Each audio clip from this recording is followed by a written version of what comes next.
I want to say good afternoon to the Church of Christ at Eastside. I trust and pray that you have worshiped the Lord in spirit and in truth. And we thank you for tuning in to this Information Day presentation.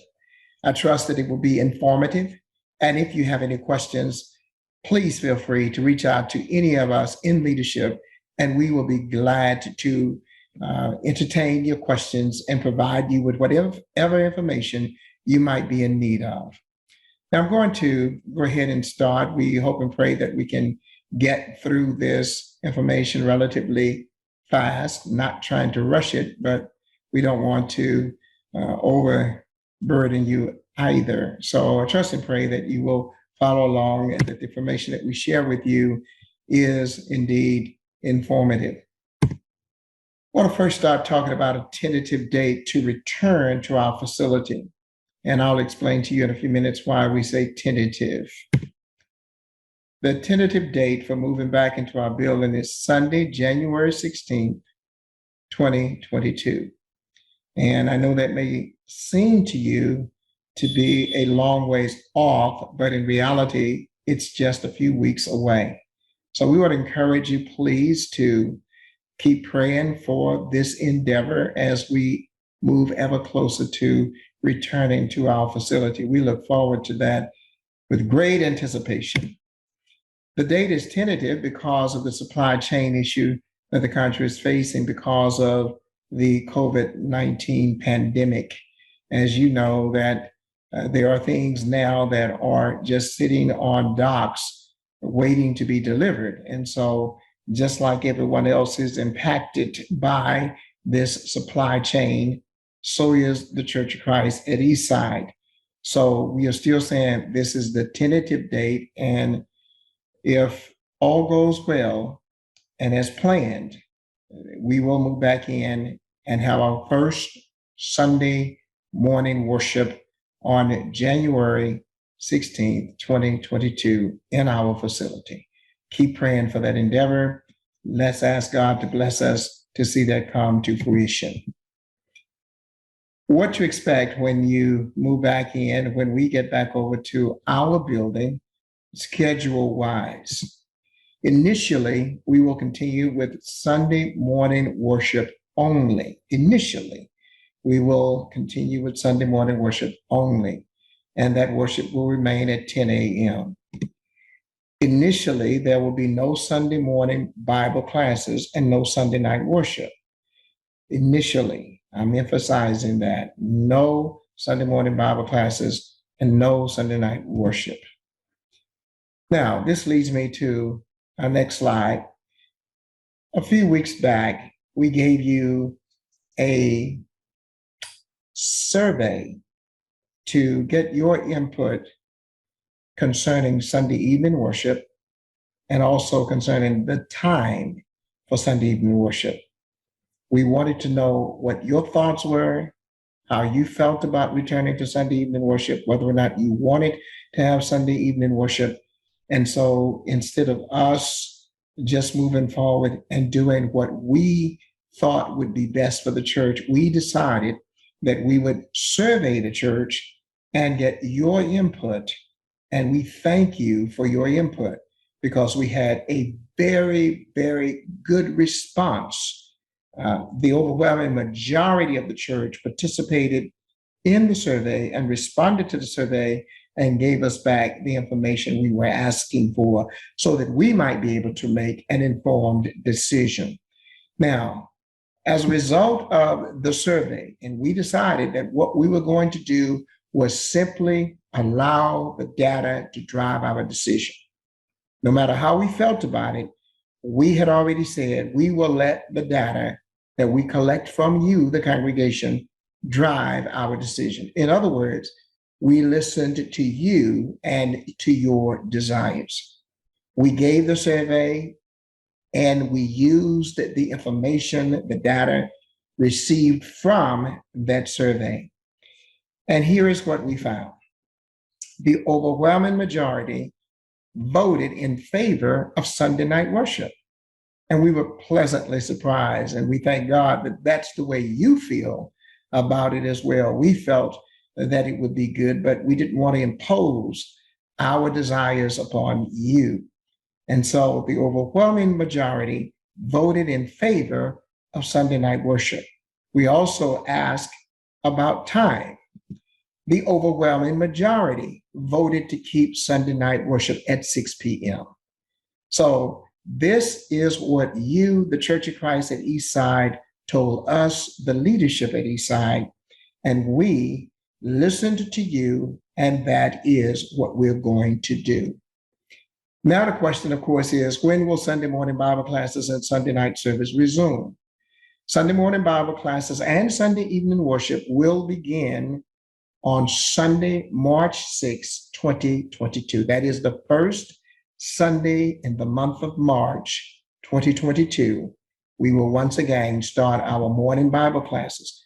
Morning Bible classes will run from 9 a.m. to 9:45 a.m.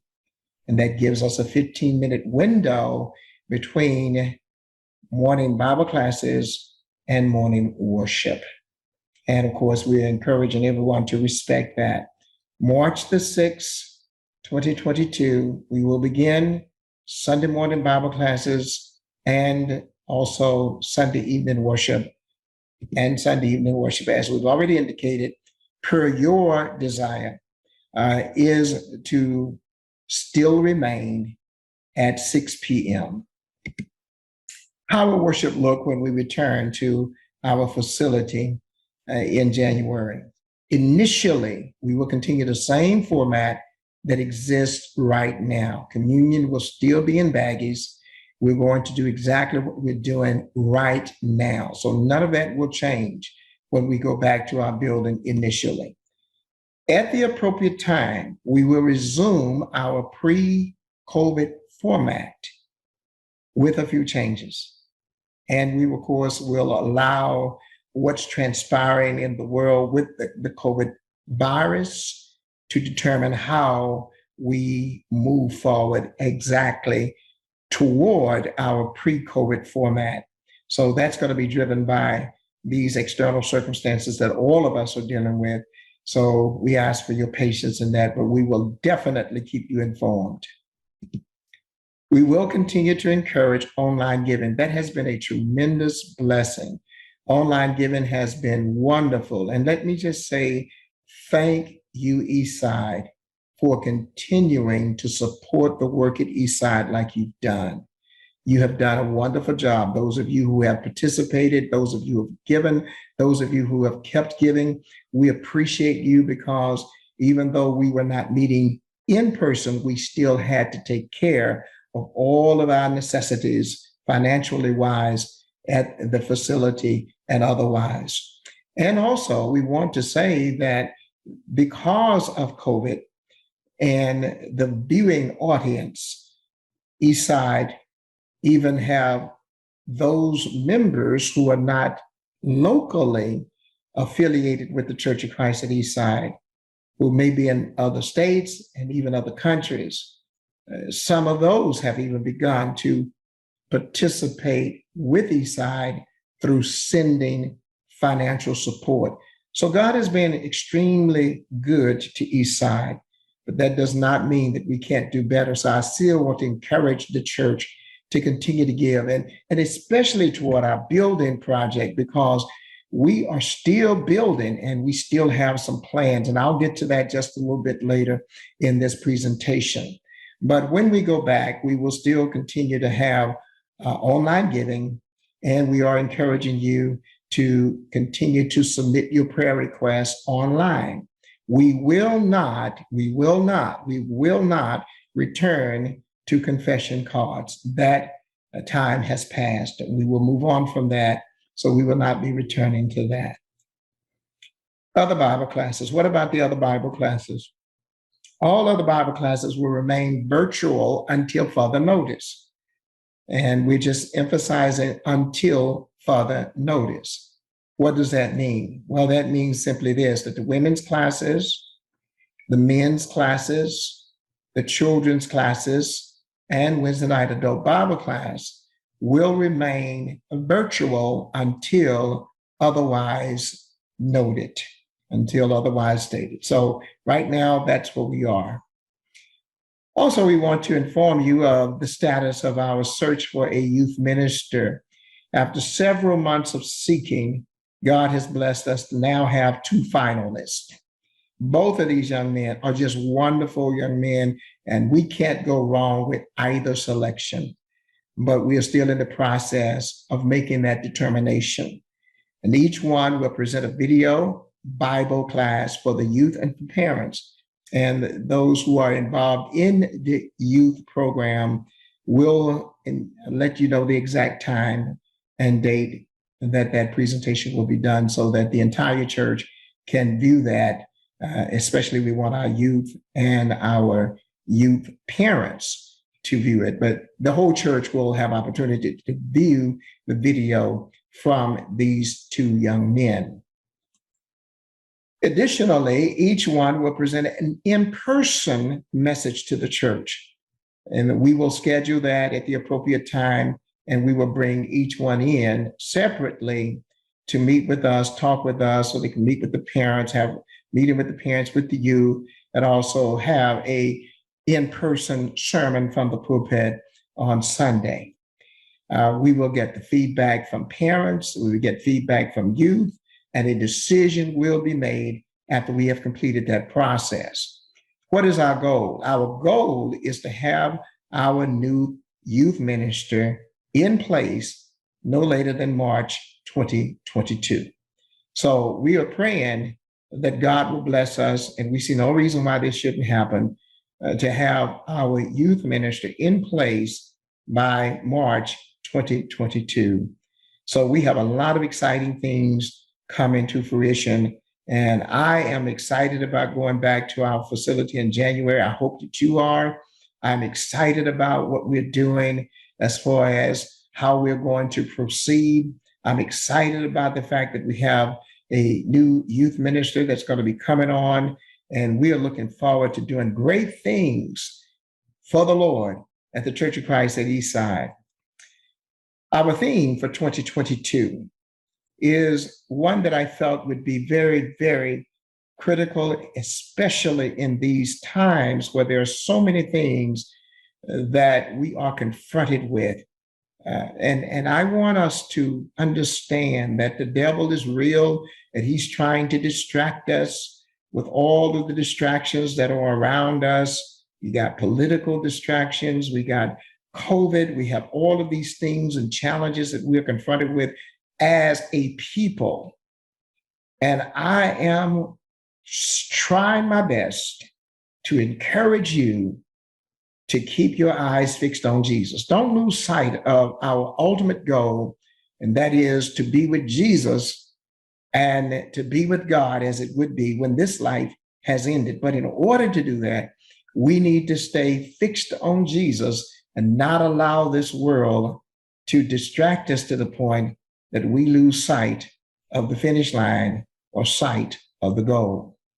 The text that this theme is taken from is Hebrews chapter 12, verses 1, 2, and 3.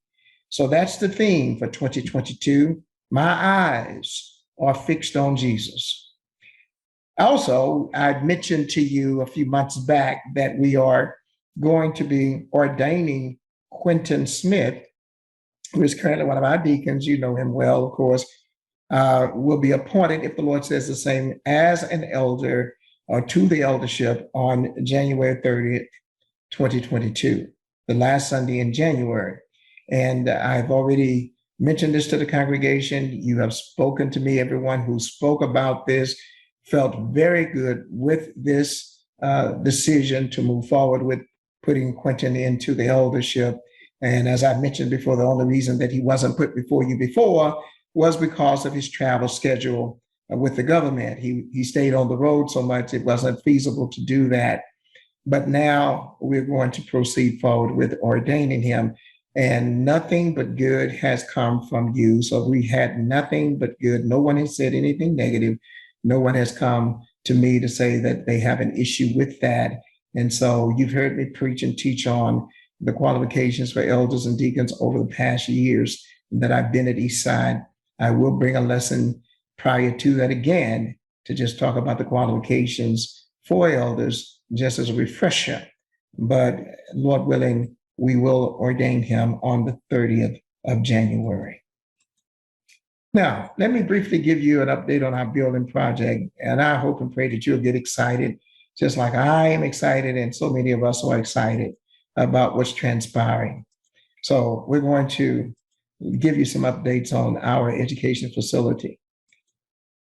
Now, what I'm going to do is just refresh your memory. That's all I'm going to do here is just refresh your memory. And of course, this is a top view of our dream, our vision. And if you look at this, of course, you know this is our current facility where we are now.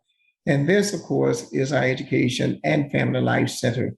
That's what we wanted to build. This large building here is the family life center. And this is the education facility, which we are currently building. But we have not forgotten about the family life center. We pray that God will bless us to move forward with that project in the very near future. But you can see, of course, this is the education wing. This is the lobby entering into the education wing. And this is the family life center here. This section is not being built at this time because we need the funds to do that.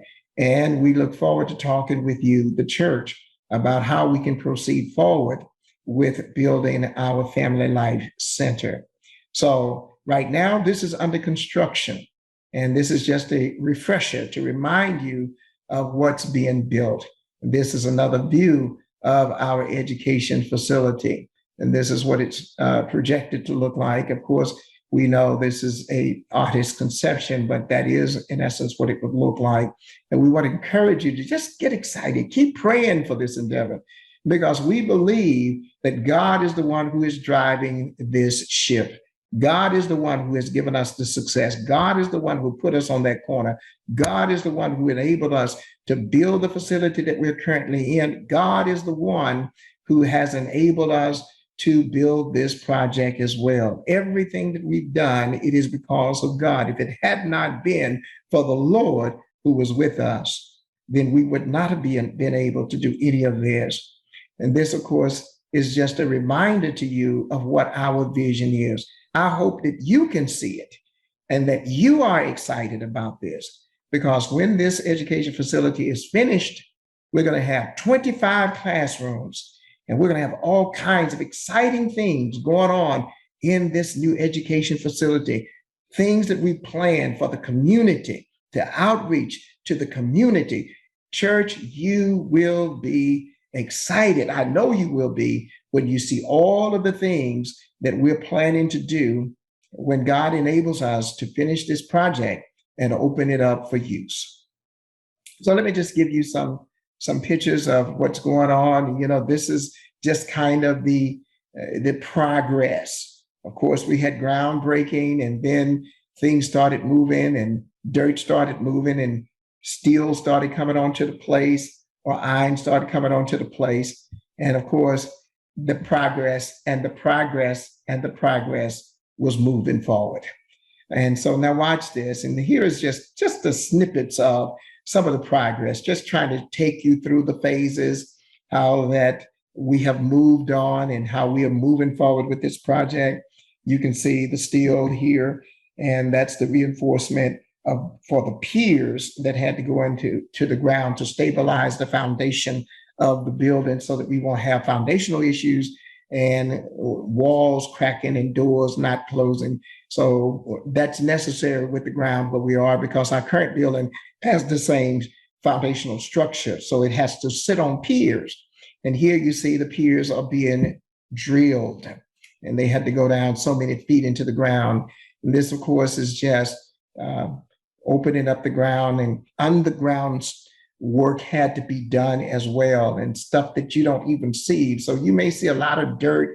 You may say it doesn't seem like anything is being done, but there's a lot going on as we have been moving forward with this process.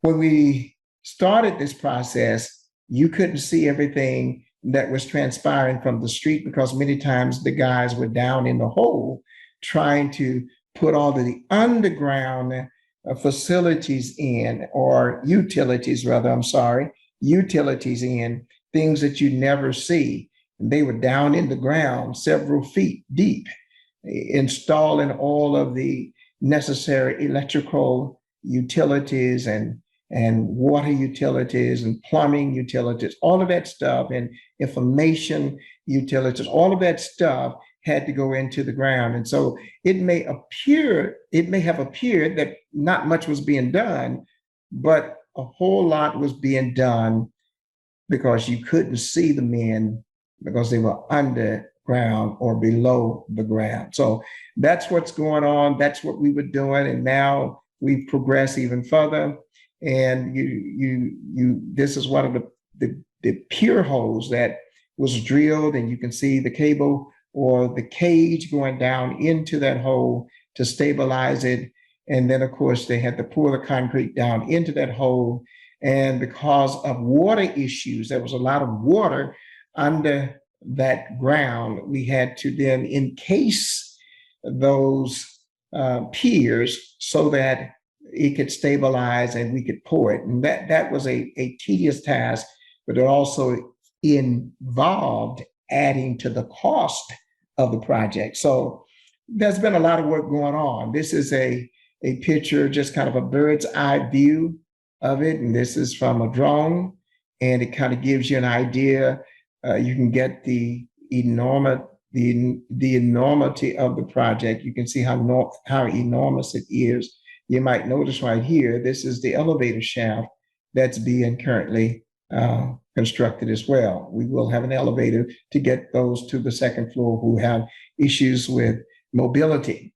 And that's just another view of it. Again, this is from a drone, and it helps you to get a bird's eye view of all of the work that's been going on. Now, I want you to know that we moved beyond this, and we've gotten to the point now that we are pouring, and that they were pouring the foundation.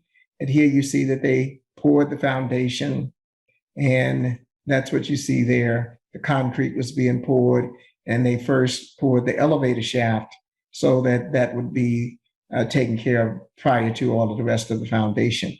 So now this is the after effect of the pouring of the foundation. And one of the things you can see here is the elevator shaft. That's what that represents. And you can see it on this picture too. But over here, we see now that the steel has begun to come on site, and that is for the actual construction of the framework.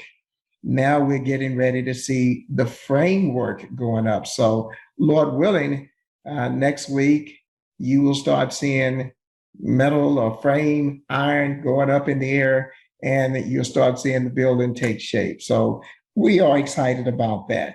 And again, that's just more pictures of the fact that you can see the whole foundation now has been poured. The elevator shaft has been poured. Everything is now ready to receive the steel.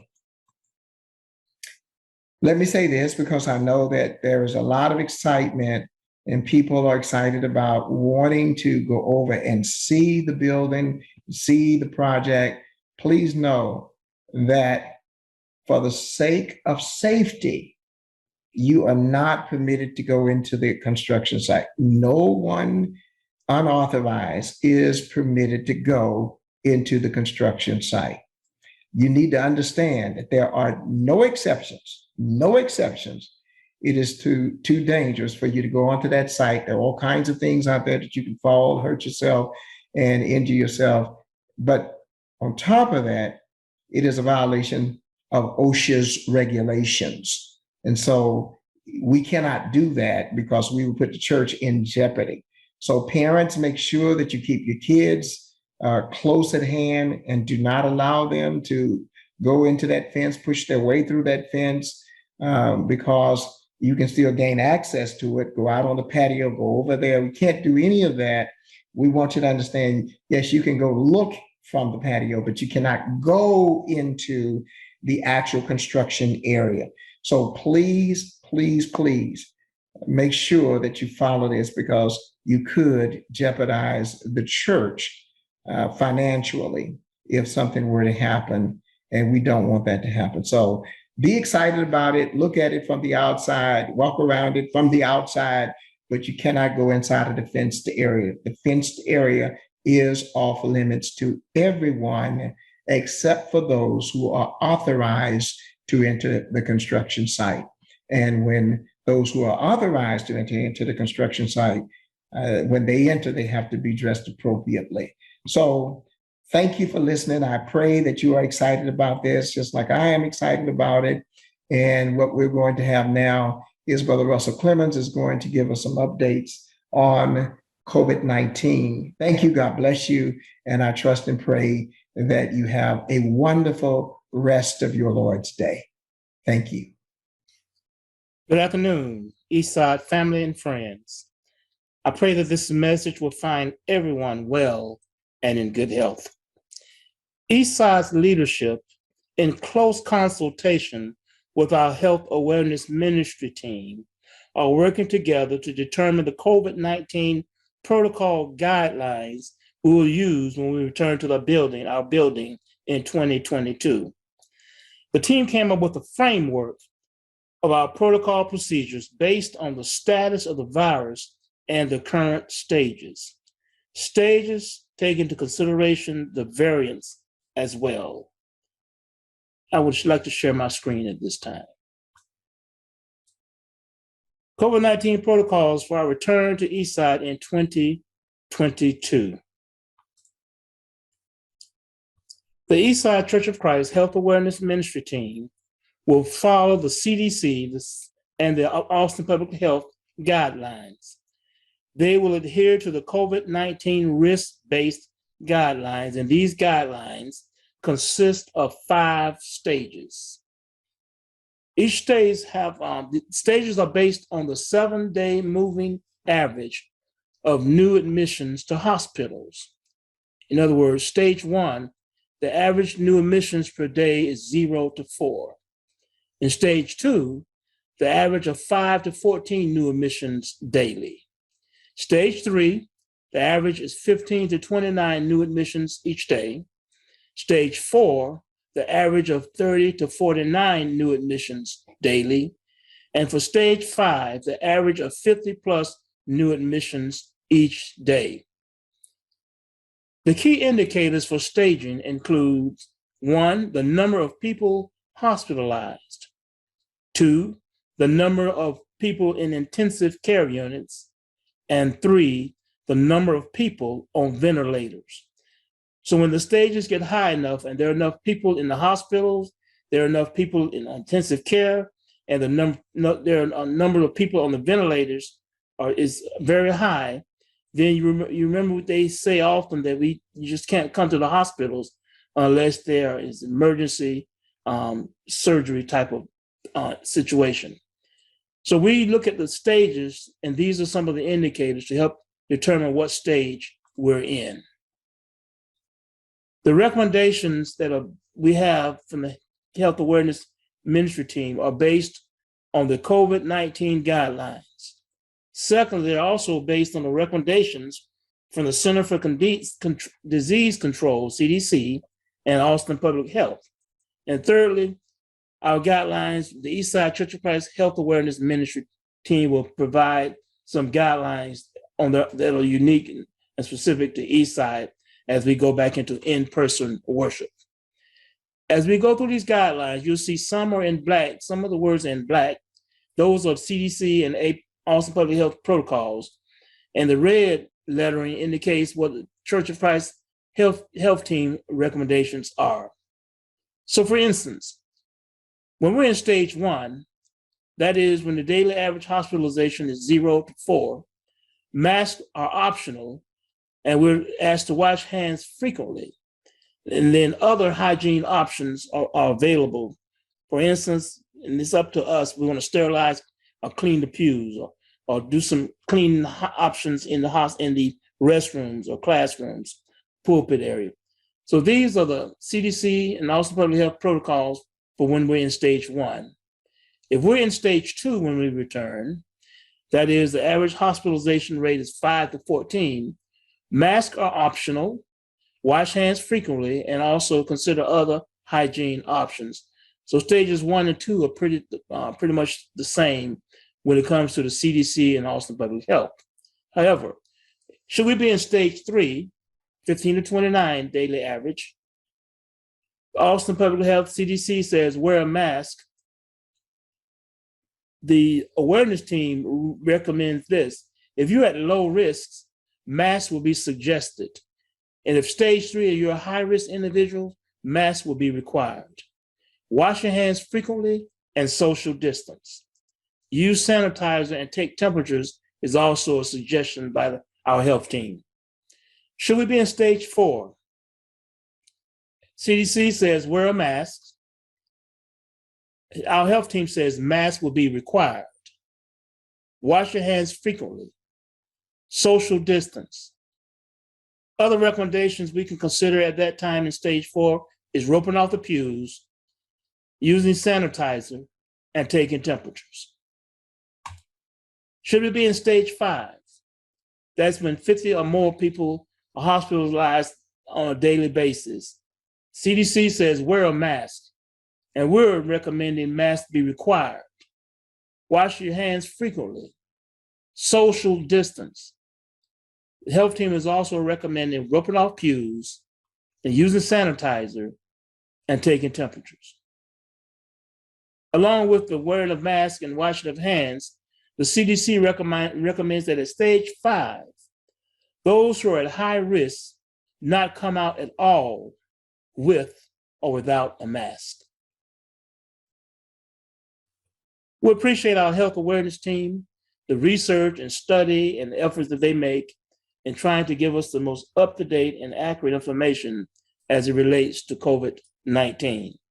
We're thankful for them. Most of these men and brothers and sisters are a part of the healthcare profession, and they're using their talents and expertise to share with us things that will help keep us safe and well. So we appreciate the healthcare awareness ministry team. We wish everyone the very best. I pray that this has been helpful. Should you have any questions or concerns, you can contact myself, Brother Anthony Brown, or Sister Deborah Prayer, who is the ministry leader of the Healthcare Awareness Ministry team. Take care, thank you, and God bless.